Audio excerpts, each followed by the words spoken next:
I remember the moment my name wasn't called. My breath caught in my throat as the lawyer folded the pages of the will and placed them gently on the mahogany desk. His expression was neutral, almost too neutral, like he already knew how this would go. My hands trembled slightly in my lap, but I tried to hide it beneath the folds of my black dress. The estate study felt colder than I remembered. The curtains were pulled back, sunlight pooling over the dust motes in the air, and outside, birds chirped like it was just another spring morning. Inside, it felt like the air had frozen. I sat between my cousins, Emily and Daniel, both dressed in head-to-toe black like they were starring in some made-for-TV drama. Emily's perfume, something floral and sickly sweet, hung in the air. Daniel tapped one perfectly polished shoe against the wooden floor, just enough to be irritating. Then the lawyer cleared his throat. I, Marlene Atwood, being of sound mind and memory, do hereby declare this as my final will and testament. My stomach twisted into a knot. I kept waiting, expecting to hear my name. For some mention of the years I spent helping Aunt Marlene reorganize her attic, planting those ridiculous rose bushes, laughing with her over endless cups of mint tea. But the words came and went, and my name never followed them. Instead, to my beloved niece Emily and my nephew Daniel, I leave the entirety of my estate. Everything after that blurred. I sat frozen. My fingers gripped the arm of the leather chair so hard it squeaked. I felt heat rise to my face and my heart slammed in my chest. I couldn't look at anyone, couldn't breathe for a moment. Why? Why would she leave me out completely? Emily leaned toward me, lips curved into something that was supposed to resemble pity, but her eyes gleamed like a cat who'd just eaten the last canary. She told us, "You were too distant in the end," she whispered. Said it broke her heart. Her voice was syrupy, soft, fake. I blinked at her, my mouth slightly open, trying to process the words, but they stung too much to really land. Too distant? She said that? My thoughts spiraled. Had I really been that absent? I hadn't visited as much this past year, sure, but life got busy. Work, bills, moving. Still, we talked, we texted. She sent me a card just 2 weeks before she passed. It said, "My garden's blooming and I wish you were here." Why would she send that if she felt abandoned? Something didn't feel right. Daniel, for his part, stayed silent, just nodded solemnly like the good little heir. But I saw the flicker in his eyes when he thought I wasn't looking, that tiny nervous shift in his jaw, like someone who knew the truth was leaking through the cracks. And then there was the lawyer. He avoided my eyes the entire time. He fumbled with his glasses, shuffled the papers again, and then quickly began explaining the probate process to Emily and Daniel like I wasn't even there. I stood up slowly, my legs were shaky beneath me, but I forced a small, polite nod toward the lawyer. "Thank you," I said, my voice barely above a whisper. Emily smiled again, tight, smug, like the kind of smile you give someone who just lost a game they didn't even know they were playing. As I turned to leave, I caught a glimpse of Mrs. Hawthorne, the housekeeper, standing quietly in the hallway. Her eyes met mine. She didn't say a word, but there was something there, something unspoken, something heavy. She looked concerned, and just as I passed her, she reached out, slipped a folded note into my hand, and walked away. I didn't open it until I got into my car. It said, "Meet me by the greenhouse." Midnight. I stared at that note in my hands for what felt like forever. The paper was slightly crumpled, folded neatly like it had been waiting. The handwriting was unmistakable. Mrs. Hawthorne's looping script, steady and exact, just like the way she polished Aunt Marlene's silver or arranged the tea service every afternoon at 4, the greenhouse. I hadn't stepped foot in it since the last time I visited, 6 months ago. It was always Aunt Marlene's favorite place, quiet, humid. Smelled like earth and lemongrass. She used to joke that it was her little jungle, her secret hideaway from the disaster of humans. Back then, I didn't think much of it. Now, I was thinking about everything. Driving home that day, I kept hearing Emily's voice on loop. She said you were too distant, over and over like a song I hated but couldn't stop singing. But here's the thing. Aunt Marlene never made me feel distant. Even when life pulled me in every direction, when I was juggling work and bills and barely had time to think, she always left the door open, literally. The last time I drove out here, she greeted me barefoot in the garden, her hair in a messy braid, dirt on her fingers, arms outstretched like I hadn't missed a beat. "Finally, my girl's home," she said, pulling me into a hug that smelled like rosemary and soil. She never judged, never made me feel guilty. She just loved me. So why would she leave me out of her will? That night, after I parked just beyond the estate gates, I walked through the back gardens, flashlight clutched in one hand, note in the other. Every step felt heavier than the last. My boots crunched softly over the gravel path, the chill in the air biting at my cheeks. The greenhouse stood ahead like a glass skeleton, glowing under the moonlight, half covered in ivy. I hadn't realized how eerie it could look at night. Inside, it was warmer. Steamy, almost. The scent of damp leaves and old clay pots hit me immediately. The shadows stretched long between rows of orchids and ferns. Mrs. Hawthorne was already there, standing perfectly still, hands clasped in front of her apron. She didn't say anything at first, just looked at me like she was trying to decide if I was still the little girl who used to chase butterflies around the hibiscus plants. Then she nodded once. "Your aunt never changed her will," she said quietly. "Not the real one." I felt my pulse skip. "What?" She updated it about 2 months before she passed. I was there when she signed it. We even had a notary come to the house. She said she didn't want to leave anything to chance. I couldn't breathe for a moment. The greenhouse suddenly felt too warm. Then why? Why wasn't it red today? Mrs. Hawthorne reached into her coat pocket and pulled out a small flash drive. She placed it gently into my palm like it was made of glass. "Because someone made sure it wouldn't be," she said. "But your aunt, she thought that might happen." I stared at the flash drive. It felt unreal, like I was holding a secret too big for one person to carry. My fingers tightened around it instinctively. Mrs. Hawthorne stepped closer. Her eyes, usually so calm, were sharp with quiet anger. "She trusted you. She told me, if anything happens to me, give this to her." I swallowed hard, heart pounding in my ears. "Watch it," she said. "Then you'll understand everything." I didn't sleep that night. The flash drive sat next to my laptop for hours before I worked up the nerve to click play. I just stared at it, trying to slow my racing thoughts. What was on it? A letter? A video? Would it confirm what I hoped, or what I feared? When I finally plugged it in, the file was simple. No password, no encryption, just a single video named Final Will, March 7th. The moment it opened, I stopped breathing. There she was, Aunt Marlene, sitting in her favorite chair. The faded velvet one with the frayed armrest from where the cat used to scratch. She looked tired, but alert, confident even. Her voice was clear. "This is Marlene Atwood," she began, looking straight at the camera. "This is to confirm that today I am signing an updated will. I am of sound mind, and this is being witnessed and notarized." My hands flew to my mouth. In the corner of the frame sat a man in a tan blazer, flipping through a folder.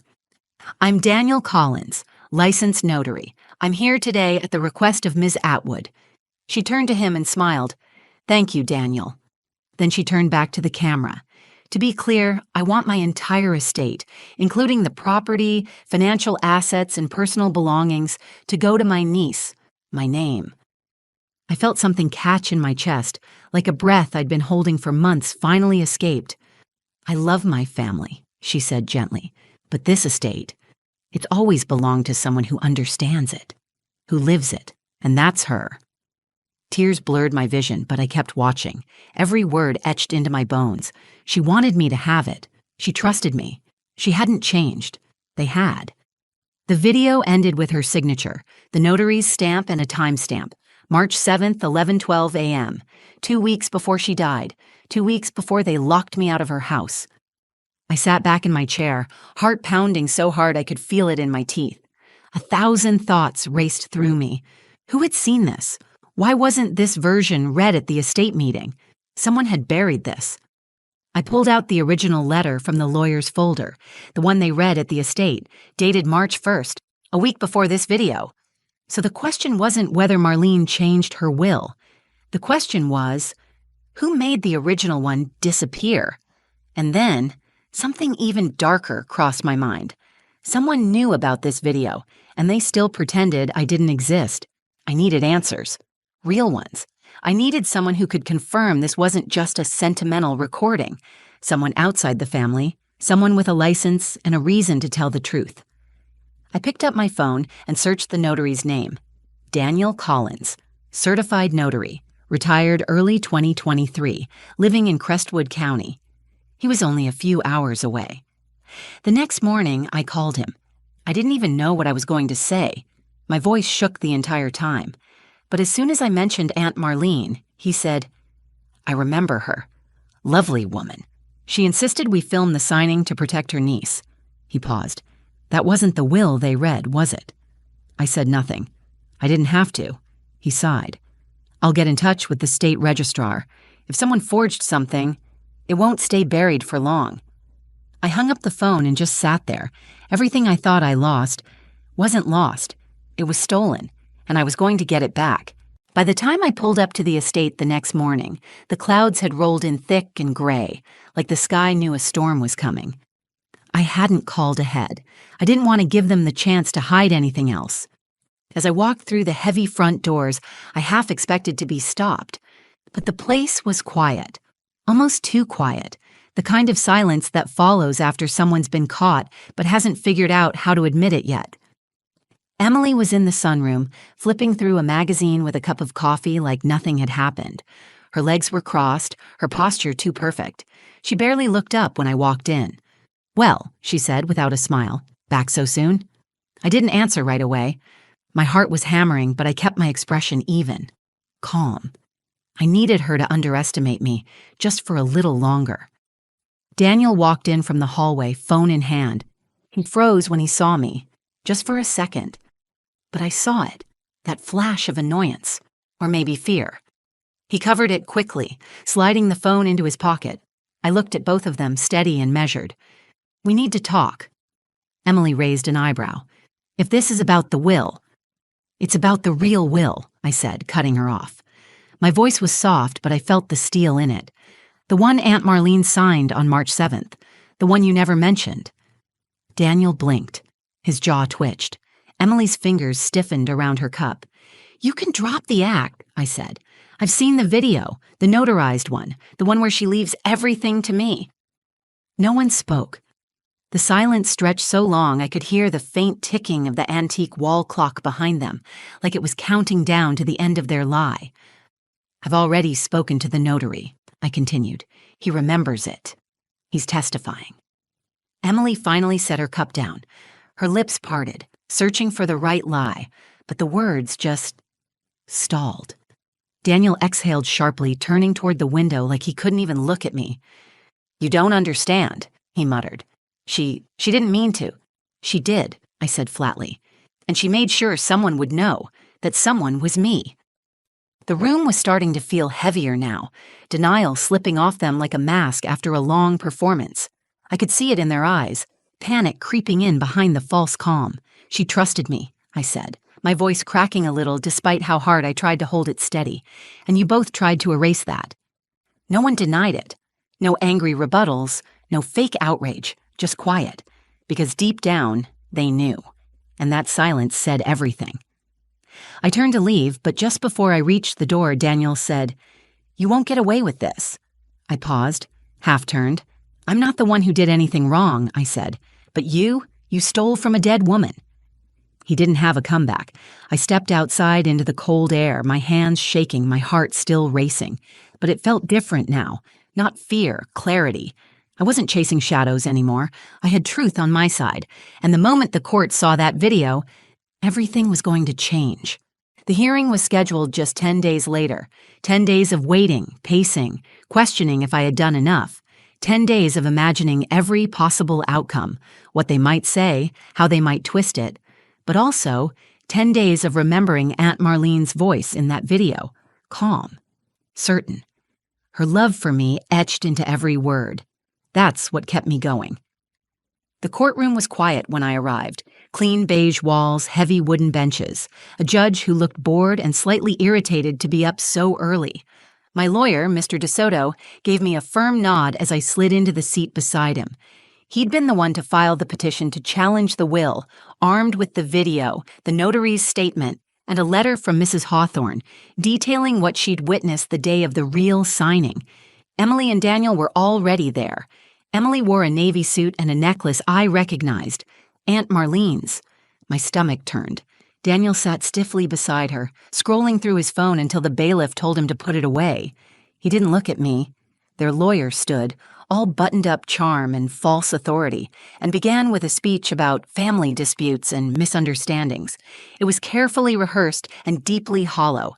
But then Mr. DeSoto stood, calm, precise. "Your Honor," he said, "the video you're about to see captures the signing of a second legally binding will, witnessed and notarized, which supersedes the version presented at the initial reading." The judge tilted his head slightly. "Proceed." The lights dimmed slightly as the bailiff turned on the monitor, and there she was, Aunt Marlene, looking alive again. I hadn't realized how emotional it would be seeing her in that moment. She looked so clear-eyed, so deliberate.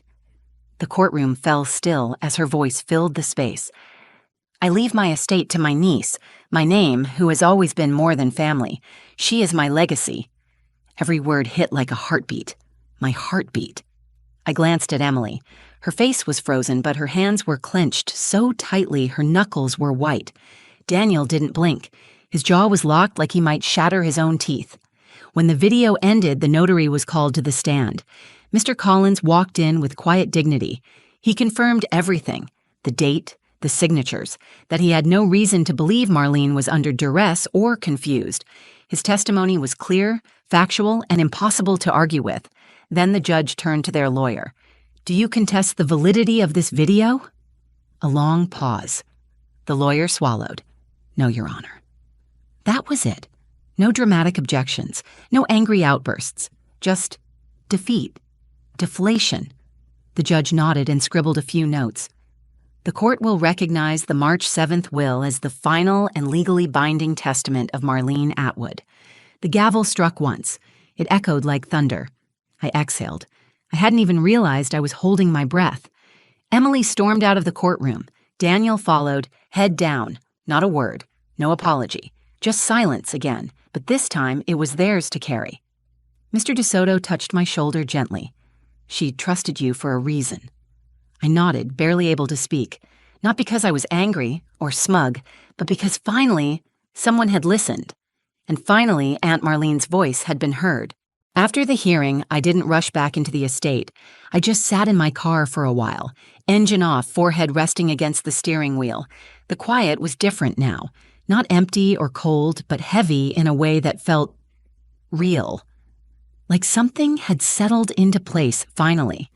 It wasn't just about the house, or the land, or even the money. It was about her, about being seen, about not letting someone rewrite the truth after she was gone. I walked through the front doors the next day and everything felt sharper. The air, the light, the silence. This time I noticed things. Her favorite shawl still draped over the armchair, the faint scent of her perfume lingering in the hall, a teacup left on the windowsill, just like the one she used every morning, always forgetting to bring it back in. I wandered into her study, fingertips brushing over the spines of her books. Some were the same ones she used to read to me when I was little. I remembered sitting on her lap, curled up like a cat, falling asleep to the sound of her voice. And there it was, on her desk, a small wrapped package with my name in her handwriting. My heart jumped. I picked it up carefully. The wrapping was plain, just brown paper tied with twine. Inside was one of her old journals, leather-bound, worn around the edges. I opened it slowly, not sure what I was about to find. On the first page, she'd written, "For the daughter I chose. If you're reading this, it means you kept your promise, even when it wasn't easy. Thank you for loving me exactly as I was." I didn't even try to stop the tears. I let them fall, hot and heavy, onto the page, because that's what all of this had really been about. Not about proving Emily or Daniel wrong, not about fighting for an inheritance. It was about making sure Aunt Marlene wasn't erased, about honoring what we had, quiet, honest, imperfect, but real. Over the next few weeks, I started putting the pieces back together. I stayed at the estate, sorting through memories, deciding what to keep, what to donate, what to breathe life into again. Mrs. Hawthorne helped. She never said, "I told you so," but I could see it in her smile. That quiet satisfaction of knowing the right person had finally come home. Sometimes I'd catch her in the garden, humming while trimming back the roses. Aunt Marlene's roses, the ones we planted together the summer I turned 12. I think that's when I knew. This wasn't just a house anymore. It was her. It was Sunday dinners and lavender soap and handwritten notes left in books. It was warm baths when I had a fever and belly laughs over tea. It was a lifetime of tiny kindnesses no will could ever measure, and now it was mine to protect. Looking back, I've learned something I'll never forget. When people lie, they usually expect you to stay quiet, to doubt yourself, to walk away. But when someone loves you the way she did, they leave you the truth. Sometimes it's hidden in a flash drive, sometimes it's tucked in a journal, and sometimes it's just in the way the roses keep blooming, year after year, whether anyone's watching or not. So, yeah, that's my story. It still feels surreal sometimes, how close I came to walking away thinking I didn't matter. But if there's anything I've learned, it's this. Silence doesn't mean absence, and love, real love, leaves traces. You just have to trust yourself enough to follow them. If this story resonated with you, if you've ever felt overlooked or underestimated, I'd really love to hear about it. Share your story in the comments. I read every single one, and your voice matters here. If you felt something while watching this, if it made you think of someone you miss or someone you fought for, please like the video. It really helps more people find stories like this. And if you know someone who needs to hear this, share it. Text it to them. DM it. Stories can heal. They can open eyes. Also, don't forget to subscribe to the channel. I've got more stories coming. Real ones, raw ones, the kind that stay with you long after the video ends. And I'd love to have you with me. Thank you for being here. Really. Until next time.